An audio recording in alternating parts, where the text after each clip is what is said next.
Hi, I'm Mimi. And this is Lee, and you are listening to Getting Rich After Divorce.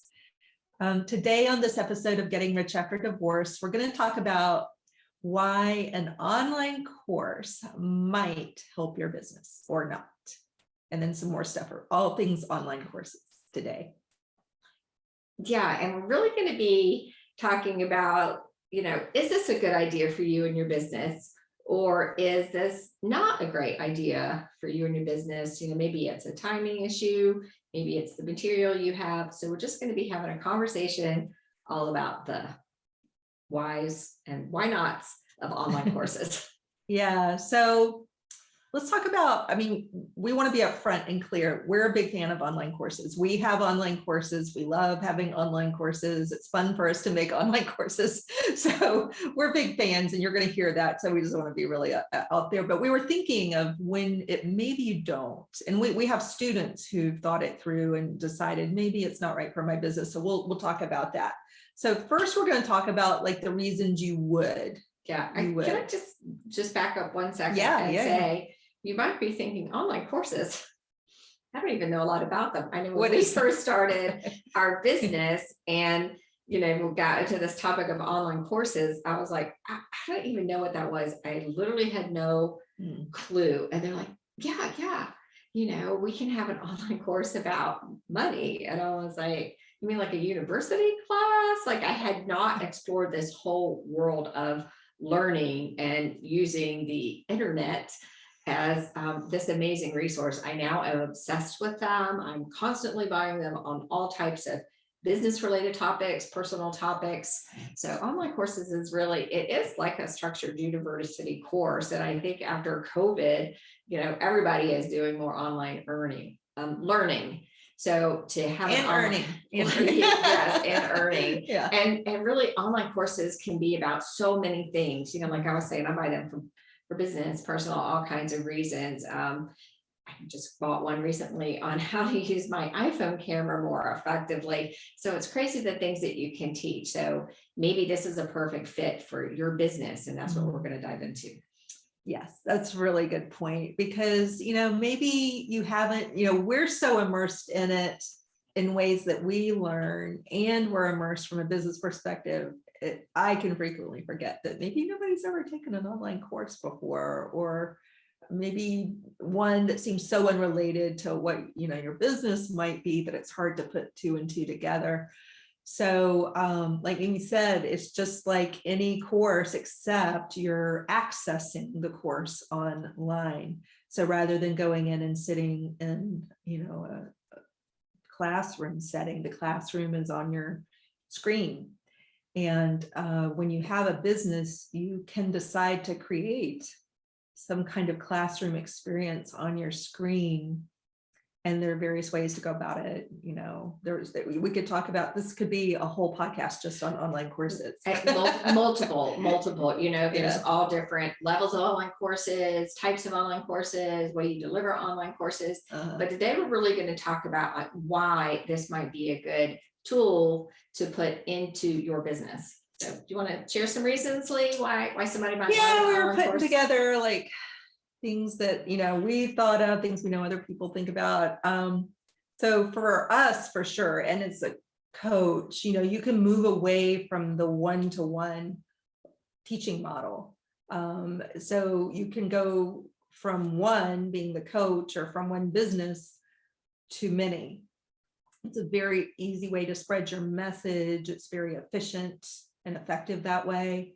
You can also have evergreen products. You can put it on your website, and however you market, or put your ads out there. It could just be sitting there. Once you make it, you invest a lot of time and effort in making it, but then once it's there, people can just click a button and buy it. So it's quote unquote evergreen, although you've always got to put some effort into letting people know you've got it. So there's some effort, but technically evergreen because it just sits there once you've made it. Yeah, I think that's was the dream of everybody. Like, oh, I'm going to create this course, I'm going to put it out there, and people are going to come buy it, and money is just going to flow to me, which is a beautiful thing. And you can get there. You definitely can get there with an online course. But yeah, this idea that it's scalable, it's something that you create one time and you can sell it for weeks and months and years. It is this amazing resource that you'll always have. And it starts to, if you're not a teacher, like I was not a teacher, I had at one time been a Girl Scout leader. So that was like the extent of my teaching. And so this idea of how do I want to structure, the way that I would present information to someone, like where are they starting from and where are they going?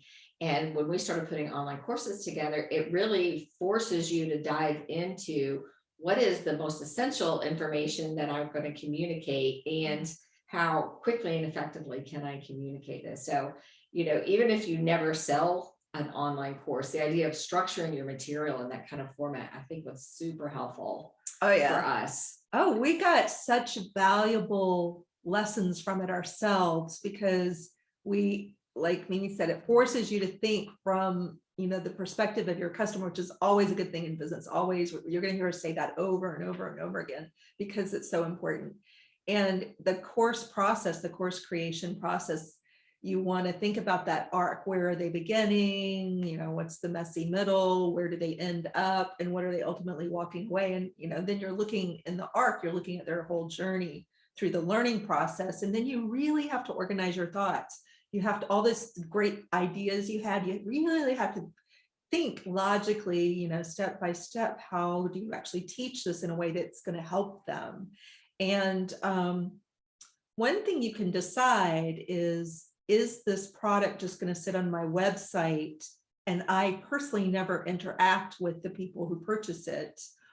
Or do I have kind of a hybrid where somebody, and this is what we did.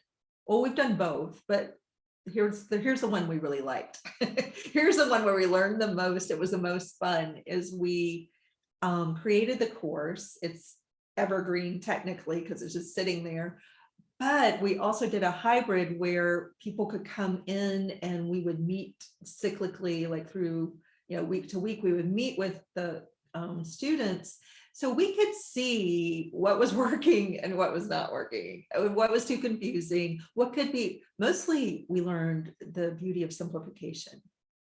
You simplify, so that's like a whole other thing. Again, we could talk about this forever. Yeah, there is this idea like, oh, they have to know everything. Like, oh, what does somebody have to know to get the result that they want? Like just going back to my iPhone course, I'm sure that guy was like, I'm taking this, like, I want to know what every single button of my computer does. And he's done a great job of whittling it back to like, let's just start with what are the basic things you need to know to make your pictures look better, and then broke it down. And there's one on lighting, there's a whole thing on perspective, and so I was like, I can imagine that he had customers that were like, just get to me all. And he's like, that's way too much. Let's slow down. That's why there's like beginner courses, advanced courses, and intermediate. And we just like, instead of throwing everything at somebody, it's like, what do they need to get to this, to get this result? Yeah. And so whatever it is you're trying to teach, whatever your goal is for what you want the customer to get, it'll be such a great intellectual thinking process for you to design a course. And we just have so much fun with it. Like we always have fun doing courses. Oh yeah, we could talk about it forever, and the different types. So we'll have to do a whole podcast episode on the different types of courses that you can create. But really the process too of creating a course is it helps you build out material. So there could be stuff that you're like, oh, I can put this in my course and it would be great.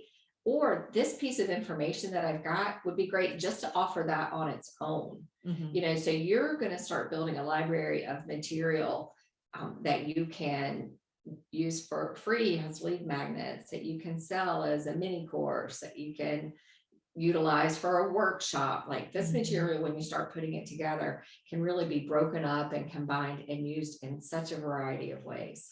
Right, exactly. So it just from that very short list, you can tell that, it can add tremendous value. There are lots of good business case reasons to bring on an online course, or some material, and it could be stuff that you decide that you make and it's going to be free because you ultimately want people to do something that's bigger, a higher ticket or whatever, like your product, it might not be the course itself. Mimi kind of alluded to this, that it could just be used in a lead magnet as a freebie. So, and then in that case, it doesn't have to be super long. Our first course we did was 16 weeks. So your course could be 16 minutes. It just depends on what you're teaching. Yeah. And that's so funny, because our first course was super short. We did. We did. I'm thinking of the one where we did the hybrid, but we did other courses prior to that. We had some really good bite-sized one. And it also is a lot of times, you'll hear the term like multi-passionate, like, oh, I have so many great ideas, I don't know where to focus. And to be able to create like mini courses that might be peripheral. So let me just circle back to the iPhone guy. So what he's teaching is how to use your iPhone to take better pictures. He might say, but you know what else I really like? I love like lighting equipment. So he can have a whole separate course that is peripheral to what his main product is. It's just something that he's really passionate about in that same arena that he can sell as a separate course. So for those of you that are like, oh, I have so many ways it can go, and so many, directions that my business can take, this idea of courses and mini courses is really perfect for you. Yeah, it's super flexible, and there's so many things you can do with it, so many different ways you can go. But it's not always a good idea. And we've had, because we were talking it through, and we're like, so when is it a bad idea? And we're like, we never think it's a bad idea. But that's us. But we do have students who, when we get to this part of our program where we're talking about the options you have of how you deliver your products and stuff, we talk it through with people. And, we definitely have students who are like, I'm just not sure.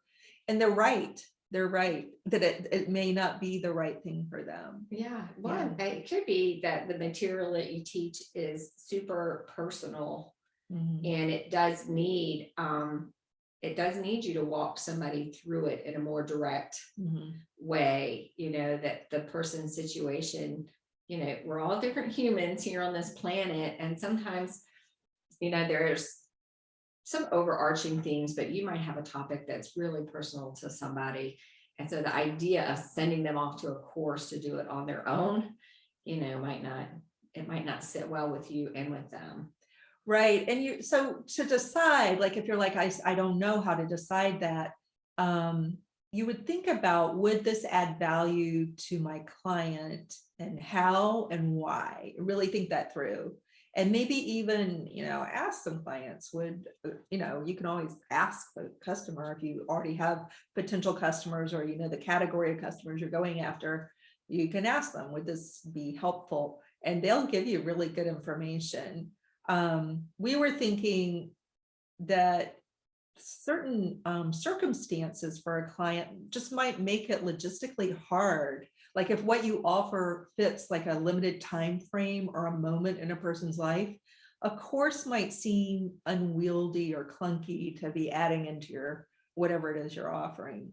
I'm thinking of one client who, her product line has to do with when somebody in your family dies. It's a more serious topic, and that's usually not a time in a person's life where they have any bandwidth whatsoever to sit in front of a screen and take in information.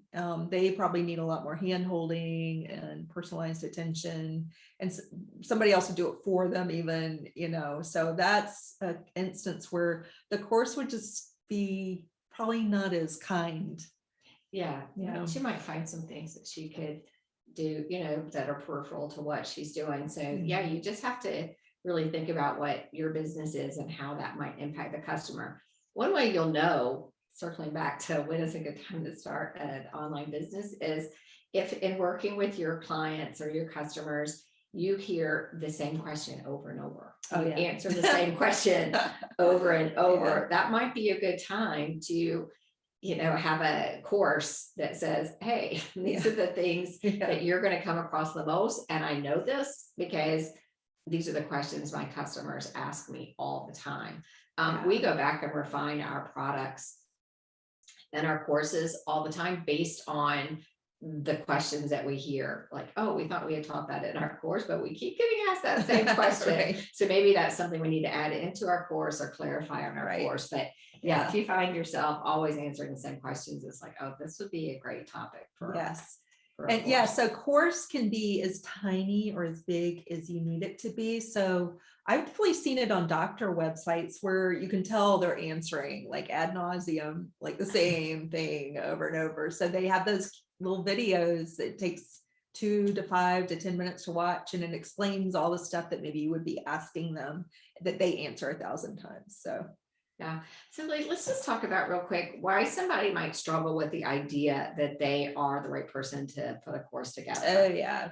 We had a few struggles. And I was just thinking back to our first podcast. So if you haven't listened to podcast number 1, you can go back and hear that. And we really talk about, some challenges that divorced women face, as they start their business and becoming solopreneurs. And a lot of those are going to show up really hard when you go to put a course together. This idea of self-doubt and perfectionism and imposter syndrome. Like, why would somebody get this from me? So all of those same reasons that you might have for struggling to get your business started, you're going to be feeling them if you start to think about creating a course. And they're going to that came up big time early on for us. Not once we got used to it, it was fine. But, I know Mimi was like, I never want to be on camera.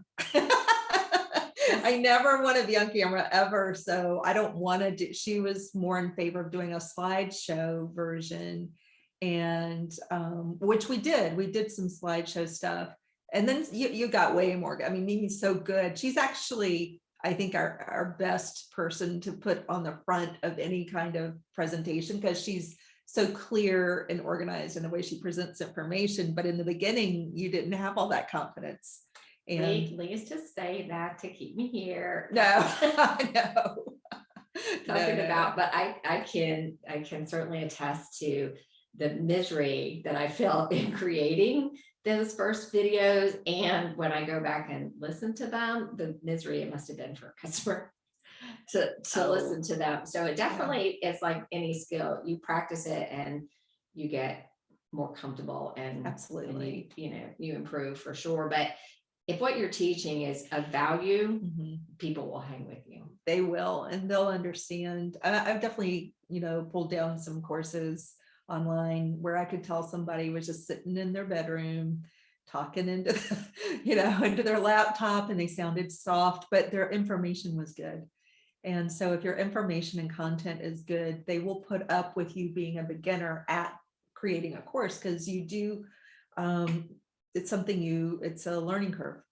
And I know people in the business world that have made, had $1 million businesses, never be on our camera, so it's like, it's really taking, those issues that we talked about in the first episode and parsing out, like, if this is something that's going to stop me in my tracks, what's my workaround? How am I going to figure it out? And really being resilient, and using that strength that got you out of your marriage and into this, I can start my own business and I can make my own money. Like, you're going to be leaning into that strength that's inherently with you a lot, and especially in this course creation. But it's really fun. What I like about it is you also get to pull out the creative piece of it, in so many different areas of the business. Like, yes, that's surprising. In a business of your own, you use your creativity all the time, which I like. I know Mimi too. Like, I like being able to exercise that muscle. And course creation is a place where there's graphics, there are workbooks, there's just the conceptualization of it is using and exercising your creative muscles. So that, I think that's why it's fun for us. It is fun. But I'm so glad Mimi brought up the mindset piece, because as a divorced woman, you are already battling some uphill battles with your mindset and your sense of self-esteem and sense of self, what you're capable of, where you have value, that some of that stuff's taken a big hit. So even if you're mostly healed from the divorce itself, that stuff sometimes is just simmering under the surface. And you will be confronting those demons, just to use a tchotchke kind of word. You will be confronting those demons over and over again in your business, but definitely in course creation, it comes up a lot. It starts to mess with how much do I want to be seen? Will people judge me? Will they think I'm stupid? If you have a tendency toward any negative thought about yourself, you'll be confronted with that. So it's a good time to have support around, don't go it alone, find support wherever you can so that you're not stewing in all of that. Yeah. So as you can tell, we love courses. We love the creation process of it. We love teaching it. We love having it available for people to use whenever they want, like a really self-study type stuff. And we love the hybrid model where we're coaching and teaching. And that's what we do now. Yeah. Just so you guys know, if you're not familiar with us, we have a membership program with a course sitting there in it. So, you've got our course materials and you've got us. So it's the hybrid model. And that's how we do it. Yeah. The course really becomes a resource, all of the courses that I've bought, they're beautiful resources that I circle back. Oh, I use, all the time, Yeah. So especially if it's foundational information, that you can use over and over. And that, I think that's one of the things about business that I like so much, even the stuff, like when we were talking about, your customer and who they are, we go back and do those exercises because you're coming into it at a different level, which you guys probably know as divorced women that every time you circle back, you're a little more healed. Yeah. Right. So if you, social situations, say when you first started out, they were really hard. And so you had to kind of dip your toe into the water about how you were going to enter social situations as a single person. The business is the same way. You'll dip your toe in, you'll get better at it, and then you'll take the plunge. But each time you do it, you're coming from a place of more strength. That's a great way. That was just really a ramble off to something else, but it just that was good. That was struck good. me because I just want to impress that all of these skills that you're learning post-divorce are really helpful and really translate back over into the business world. Yeah, absolutely. That's a great analogy. I like that a lot. And we didn't mention, I want to put it out there that you do not have to have a super serious educational topic to make an online course or mini course or tutorial even. We know people who have made a lot of money teaching how to do a split. And there's a plethora of them out there too, like for cooking, just even if you just focused on one specific thing, there's a ton of people making money on vegan recipes and stuff like that. But, one of the other students in a class that I took, she knew how to make beautiful candied apples, and she built a whole business around that, which is, they're stunning and it's a beautiful product. Yeah. But it really is, it's what and it's what you love to teach that's going to translate really well into an online course. Exactly. And I just want to say, it was really funny when Lee and I were trying to come up with like why you would do it and why wouldn't you do it. The why you would do it list was like ding ding ding, ding so long, and the why you wouldn't do it was like, I guess there are unique circumstances and certain clients that are time-based needs where of course it might not really fit in, but for the most part we're a believer. Yeah, absolutely. So I hope that was helpful. Let us know in comments what you thought or what was still confusing. We love feedback, so definitely we want to know if this is helpful to you and where you are on your journey. Do you want to create an online course or do you not? And let us know why. And we have we've got some resources below, so always check out in the show notes what freebies that we're offering to you. We've got one. We do have one on like kind of a checklist. We love a good checklist. We have a checklist for creating an online course, so links will be below. and we'll see you next time. See you in the next episode.